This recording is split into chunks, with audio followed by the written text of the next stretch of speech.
Sechako timo nonro ewi nek makoch mar Kennedy Otieno, jadak e chiro mang'ia ma okwany ringrene kojwang' e chiro no otieno ma piny orugodo kawuono bang' wito ngimane e yo magalagala. Kaluore kod johala kod jodak ma chiro ng'ia, Rochruok arita kwe osejimbore kanyo, gino mathiro chenro mag wuoth kod ohala ni mar kweth mapok oyangi osebedo ka monjo jopiny kanyo, ahinya to e seche mag otieno gino moweyo ka gidak kod luoro.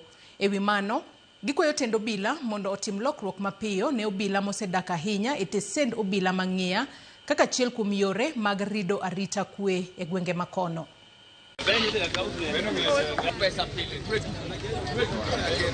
Wabedo gi shida mang'eny mar chandruok mar arita kwe.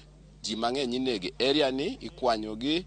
Sama kama wawito kijana matin miluongo ni Ken. Oyude konindo to kwang'e ni tang'o momiyo nindo. Wakwayo na arita kwe mondo miyo bedie maber. Nikech kata minewa mauso bende yudo chandruok.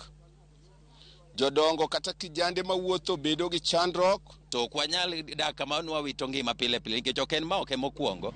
Ng'ia ka ikwanyo ji to pile. Koro ok wadwa sama ikwanya ji to wan oritwa gi polis. Ko wakwayo ni mondo jogi owil jogi and the number 2 gimwakwayo ahinya kaka ng'ia. Giwilnwa gini obedo police post. Gichwalnwa go malo mondo wabed gi mtoka mamarwa. Mondo jogi sama patrol to giyudo that is a time. Ni mondo omiwa arita kwe mojiwre mondo kik neg ji aoyaye kata yelo yel. So this is a quagmire. This is something that we didn't expect to occur again. So I am requesting Ruto to tell Kipchumba Murkomen, mi mondo oridnwa e matin